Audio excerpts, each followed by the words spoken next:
នៅពេលដែលដំណើរផ្សងព្រេងឈានចូលមកដល់ទីបញ្ចប់អ្នកកាន់សិលទាំងអស់បានរៀបចំខ្លួនចាក់ចេញម្ចាស់វាំងសត្វព្យាយាមឃាត់ពួកគេដោយលើកឡើងពីស្រាប់ផ្កាភ្លុំដែលទើបតែបិទរួចរាល់ទោះបីជាការផ្ដល់ជូននេះពិតជាទាក់ទាញចិត្តយ៉ាងណាក្ដីក៏ជុំមយងនៅតែសម្រេចចិត្តថាវាដល់ពេលដែលត្រូវត្រឡប់ទៅវិញហើយគេបានរំលឹកអ្នកគ្រប់គ្នាថាបកហួសានបានទន្ទឹងរង់ចាំពួកគេអស់រយៈពេលយ៉ាងយូរហើយសិស្សនៃបកហួសានមិនអាចនៅឆ្ងាយពីបកជារៀងរហូតបានឡើយមុនពេលក្រុមអ្នកគុណនិយមចាក់ចេញម្ចាស់វាំងសត្វបានសម្ដែងការដឹងគុណយ៉ាងស្មោះស្ម័គ្រចំពោះយុនជុងសម្រាប់អ្វីគ្រប់យ៉ាងដែលលោកបានរៀនសូត្រថ្មីត្បិតតែលោកគិតថាលោកនៅមិនទាន់យល់ពីអត្ថន័យនៃតាវពិតប្រាកដក្ដីតែលោកបានដឹងច្បាស់ថាបកហួសានពិតជាកំពុងដើរលើផ្លូវដ៏ត្រឹមត្រូវលោកថែមទាំងសង្ឃឹមថាសិស្សទាំងនេះនឹងមកលេងតំបន់យូណានម្ដងទៀតដើម្បីបន្តចែករំលែកការបង្រៀនរបស់ពួកគេយុនជុងមានអារម្មណ៍អៀនខ្មាស់យ៉ាងខ្លាំងចំពោះការសរសើរនេះគេបានបញ្យល់ដោយក្តីសុភាពរាបសារថាគេគ្រាន់តែជាអ្នកកាន់សិលអ្វីក្មេងម្នាក់ដែលនៅមានរឿងជាច្រើនត្រូវរៀនសូត្រហើយចំណេះដឹងរបស់គេគឺតូចតាចណាស់បើប្រៀបធៀបទៅនឹងប្រាជ្ញារបស់ប្រមុខបកនិងពួកប្រតិចារនៃបកហួសានម្ចាស់វាំងសត្វក៏បាននិយាយលេងសើចថាប្រសិនបើសិស្សទាំងនេះមិនអាចត្រឡប់មកវិញញឹកញាប់ទេវាមានសត្វព្រៃនឹងទៅសួរសុខទុក្ខប្រមុខបកហួសានដោយផ្ទាល់តែម្ដង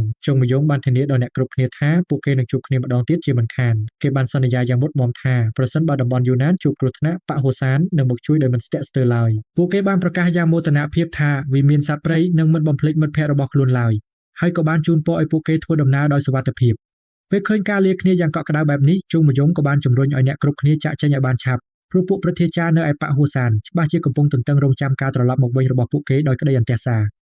រពេលក្រុមចាប់ផ្ដើមដំណើរត្រឡប់ទៅផ្ទះជុងមយងបានគិតក្នុងចិត្តថាពួកគេបានមកដល់តំបន់យូណានក្នុងនាមជាអ្នកទោសប៉ុន្តែពេលនេះពួកគេចាក់ចេញក្នុងនាមជាមិត្តដែលគួរឲ្យទុកចិត្តបំផុតគេជឿជាក់ថាការលាគ្នាដ៏បរិសុទ្ធនេះគឺជាទីបញ្ចប់ដ៏ល្អបំផុតព្រោះថ្ងៃណាមួយពួកគេច្បាស់ជានឹងជួបគ្នាជាថ្មីម្ដងទៀតបន្ទាប់ពីចំណាយពេលនៅឆ្ងាយអស់រយៈពេលយ៉ាងយូរទីបំផុតសិស្សទាំងនេះក៏បានសម្លឹងមើលទៅមុខឆ្ពោះទៅកាន់ការត្រឡប់ទៅឯបកហួសានវិញជាកន្លែងដែលមនុស្សគ្រប់គ្នាកំពុងរង់ចាំពួកគេនៅតាមដងផ្លូវត្រឡប់ទៅវិញសំឡេងសើចក្អាកក្អាយបានបន្លឺឡើងពេញបរិយាកាសជុងមយងជឿជាក់ថាការជួយអ្នកដទៃមិនដែលត្រូវការហេតុផលពិសេសអ្វីនោះទេជនរត់បានអះអាងយ៉ាងមោទនភាពថាគេគ្រាន់តែធ្វើតាមបេះដូងរបស់គេប៉ុណ្ណោះរួចក៏និយាយលេងសើចថាវាគឺជាផ្លូវតាវរបស់គេរួចក៏ផ្ទុះសំណើចនិងបន្តស្រែកអំពីផ្លូវតាវស្របពេលដែលក្រុមទាំងមូលបន្តដំណើរទៅមុខយ៉ាងសប្បាយរីករាយស្របពេលដែលអ្នកគ្រប់គ្នាកំពុងសប្បាយអរយន់ជុងបែរជាមិនអាចលាក់បាំងនៅក្តីមួម៉ៅរបស់ខ្លួនបានឡើយគេបានប្រតិចផ្ដាសាអ្នកដទៃដែលបានរុញច្រានគេឲ្យធ្លាក់ក្នុងស្ថានភាពដ៏គួរឲ្យខ្មាស់អៀនបែបនេះហើយថែមទាំងសោកស្ដាយដែលខ្លួនមិនដឹងថាអ្វីគួរនិយាយនិងអ្វីមិនគួរនិយាយក្នុងភាពអស់សង្ឃឹមគេថែមទាំងគិតចង់ទទួលទោសដោយខ្លួនឯងទៀតផងស្របពេលនោះជូហ្គលនិងជុងមយងនៅតែបន្តសើចដោយមិនព្រមឈប់ដោយទ្រាំលែងបានបែកឈុនក៏បានឈានជើងចូលមកស្ដីបន្ទោសពួកគេបានរំលឹកថាពួកគេបានចាកចេញពីវិមានសត្វព្រៃរួចទៅហើយយុនជុងនៅតែជាសិស្សច្បងរបស់ពួកគេដដែលជំនួសឲ្យការចំអកលោកឡើយពួកគេគួរតែរៀនសូត្រពីផ្លូវតាវរបស់គេវិញទៅត្រូវជូហ្គលបានទទួលយកការព្រមាននេះភ្លាមៗខណៈដែលជុងមយងបានរអ៊ូរទាំថាភាពសប្បាយរីករាយត្រូវបានរលាយបាត់អស់ហើយប៉ុន្តែបែកឈុនក៏មិនអាចទប់សំណើចបានដែរគេបានផ្ទុះសំណើចក្អាកក្អាយហើយនិយាយលេងសើចថាបកហួសានបានបង្កើតអ្នកកាន់សិលដ៏អស្ចារ្យម្នាក់ហើយមិនយូរប៉ុន្មានបែកឈុនជុំមយងនិងជូហ្គលក៏បាននាំគ្នាសើចចំអកឲ្យយុនជុងព្រមគ្នាយុនជុងសម្លឹងមើលទៅបែកឈុនដោយភាពងឿងទាំងកំពុងសើចបែកឈុនបានប្រាប់គេកុំឲ្យអៀនខ្មាស់អីព្រោះគេពិតជាបានធ្វើរឿងដ៏អស្ចារ្យមែនគេទទួលស្គាល់ថាយុនជុងមិនខុសទេហើយអ្នកផ្សេងទៀតគ្រាន់តែជាមនុស្សគួរឲ្យអាណិតដែលមិនអាចឈានដល់កម្រិតនោះប៉ុណ្ណោះជូយ៉ូបានពោលសរសើរយុនជុងលេងសើចថាជាសិស្សច្បងដ៏អស្ចារ្យបន្ទាប់មកជុំមយងក៏ស្ទុះទៅចាប់ទាញមុខបែកឈុនហើយអះអាងយ៉ាងកំសត់ថាខ្លួនពិតជារំជួលចិត្តខ្លាំងណាស់ប៉ុន្តែបែកឈុនក៏បានប្រាប់ឲ្យអបិសាយតូចនេះនៅស្ងៀមភ្លាមយុនជុងបានចង្អុលបង្ហាញថាបែកឈុនក៏បានសើចដូចគ្នាបែកឈុនក៏សុំទោសធម្មតាទោះជាយ៉ាងនេះក្តីយុនជុងដឹងច្បាស់ពីរឿងមួយដែលមិនអាចប្រកែកបានសកម្មភាពរបស់គេពិតជាទទួលបានលទ្ធផលដ៏មានអត្ថន័យយ៉ាងជ្រាលជ្រៅហើយដោយសារតែរូបគេបកហួសាននិងតំបន់យូណានបានក្លាយជាសម្ព័ន្ធមិត្តពិតប្រាកដនឹងគ្នាបន្ទាប់ពីសំណើចបានស្ងប់ស្ងាត់ទៅបែកឈុនបានប្រមូលអ្នកគ្រប់គ្នាឲ្យមកជុំគ្នាព្រោះគេមានរឿងសំខាន់ត្រូវនិយាយ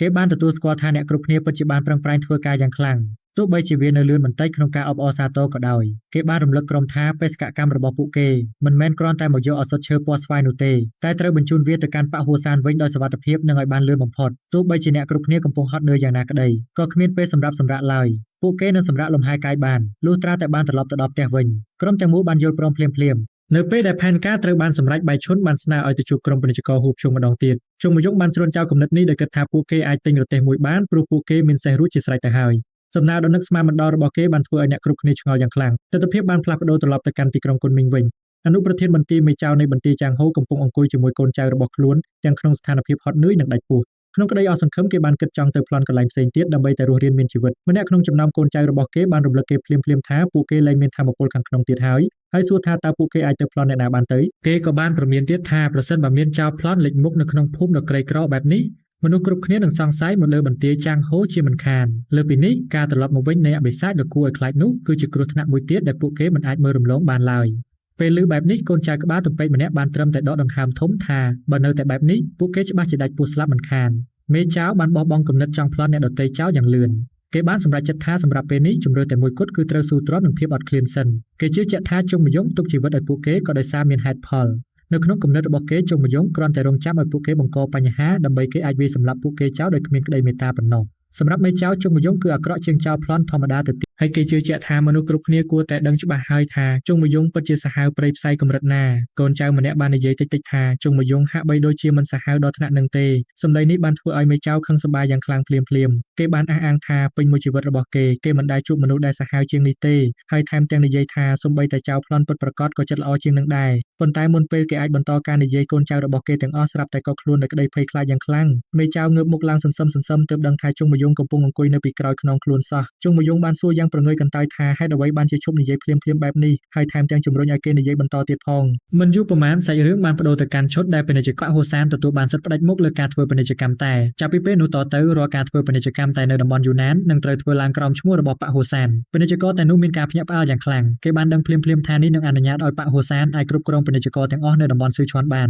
ហើយសូម្បីតែការប៉ាន់ស្មានត្រួសអំពីប្រាក់ចំណេញក៏មានចំនួនច្រើនមហាសាលដែរបន្ទាប់ពីគិតគូរពីអត្ថប្រយោជន៍គ្រប់យ៉ាងគេបានឈានដល់ការសន្និដ្ឋានតែមួយគត់ប្រសិនបើក្រុមពាណិជ្ជករហ៊ូភ្ជុងមិនអាចរក្សាតំណែងនៅក្បែរប៉ាក់ហូសានបានទេអនាគតរបស់ពួកគេនឹងត្រូវបញ្ចប់ជាមិនដោយក្តីរំភើបត្រេកអរពាណិជ្ជករតែបានអបអរសាទរហើយសួរថាតើក្រុមនេះនឹងត្រឡប់ទៅតំបន់ស៊ឺឈွန်វិញឬទេដោយសារក្រុមពាណិជ្ជករក៏កំពុងរៀបចំខ្លួនចាក់ចេញដែរគេបានផ្ដល់សំណើជូនដំណើរពួកគេដោយពន្យល់ថាស្ថានភាពនៅទីក្រុងគុនមីងកំពុងតែវឹកវរខ្លាំងរហូតដល់ថ្នាក់រកតែរទេះមួយជិះក៏ពិបាកដែរនៅពេលនោះរទេះមួយក៏បានមកដល់រទេះនោះត្រូវបានបរដោយមេចៅនិងកូនចៅរបស់គេខណៈដែលជុំមយងអង្គុយយ៉ាងសុខស្រួលនៅខាងក្នុងទោះបីជាមានការផ្ដល់ជូនដល់សប្បុរសនេះក្តីក៏បដិសេធការជូនដំណើរនេះយ៉ាងគួរសមព្រោះពេលវេលាគឺសំខាន់ណាស់គេបានពន្យល់ថាប៉ាក់ហួសាននឹងធ្វើការប្រកាសជាផ្លូវការតាក់ទងនឹងពាណិជ្ជកម្មតែនៅពេលក្រោយហើយបានសូមឲ្យអ្នកគ្រប់គ្នារងចាំរហូតដល់ពេលនោះសិនមុននឹងចាត់វិធានការបន្តដោយមិននិយាយអ្វីមួយម៉ាត់ទៀតក៏បានដើរចេញទៅយ៉ាងស្ងៀមស្ងាត់ពាណិជ្ជករតែបានសម្លឹងមើលគេដើរចេញទៅហើយធ្លាក់ចូលទៅក្នុងការគិតយ៉ាងជ្រាលជ្រៅស្របពេលនោះក្មេងពីរនាក់បានរត់សម្ដៅមករកពេលឃើញពួកគេយន្តជុំក៏បានចុះក្មេងៗទាំងនោះបានថ្លែងអំណរគុណយ៉ាងស្មោះស្ម័គ្រព្រោះតែសេចក្តីសប្បុរសរបស់គេទៅពួកគេមានអាហារហូប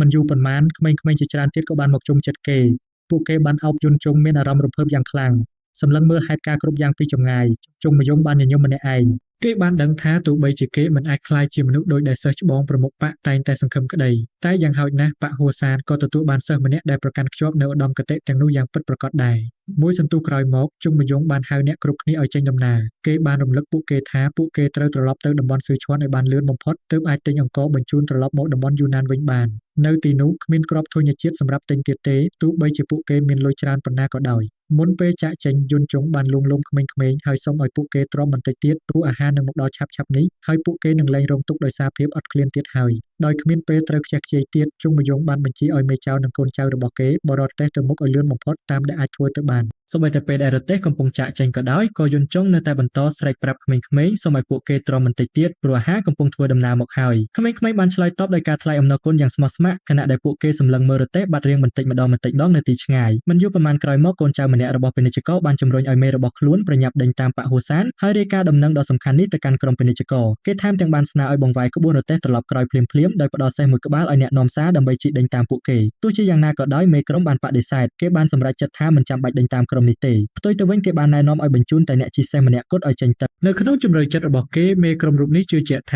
ក្រុមពាណិជ្ជករណាក៏អាចនឹងចាប់យកឱកាសនេះបានដែរប្រសិនបើវាជាការពិតប្រហែលជាវាជារឿងល្អជាងដែលទុកឲ្យប៉ាក់ហួសានជាអ្នកក្តោបក្តាប់ការគ្រប់គ្រងទាំងស្រុងគេមានការភ្ញាក់ផ្អើលចំពោះគំនិតរបស់ខ្លួនឯងយ៉ាងខ្លាំងបន្ទាប់ពីបានឃើញភាពលាក់ពុតរបស់អ្នកកាន់សិលនិងព្រះសង្ឃរាប់មិនអស់ពេញមួយជីវិតរបស់គេមិននឹកស្មានសោះថាខ្លួនឯងនឹងហ៊ានដាក់ទំនុកចិត្តបែបនេះទៅលើប៉ាក់ហួសានសោះឡើយប៉ុន្តែពេលនេះគេពិតជាជឿជាក់ថាប៉ាក់ហួសានគឺមានភាពខុសប្លែកពីគេដោយស្ងៀមស្ងាត់គេបានជូនពរឲ្យអ្នកកាន់សិលនៃប៉ាក់ហួសានធ្វើដំណើរដោយសុវត្ថិភាពស្របពេលនោះយន្តជុងស្រាប់តែងាកទៅរកមេចៅនិងកូនចៅរបស់គេហើយចាប់ផ្ដើមស្រែកកំហកដាក់ពួកគេដោយកំហឹងដែលនឹកស្មានមិនដល់គេបានបញ្ជាឲ្យពួកគេរត់ឲ្យលឿនជាងនេះដោយមិនឲ្យបន្ថយល្បឿនសូម្បីតែមួយវិនាទីឡើយគេបានព្រមានថាប្រសិនបើពួកគេមិនអាចទៅដល់តំបន់ស៊ឺឈွန်ទាន់ពេលវេលាទេអ្នកគ្រប់គ្នានឹងត្រូវស្លាប់ជាមួយគ្នាជាមិនខានគេនៅតែបន្តស្រែកបញ្ជាឲ្យពួកគេកម្រើកជើងដ៏គ្មានប្រយោជន៍របស់ពួកគ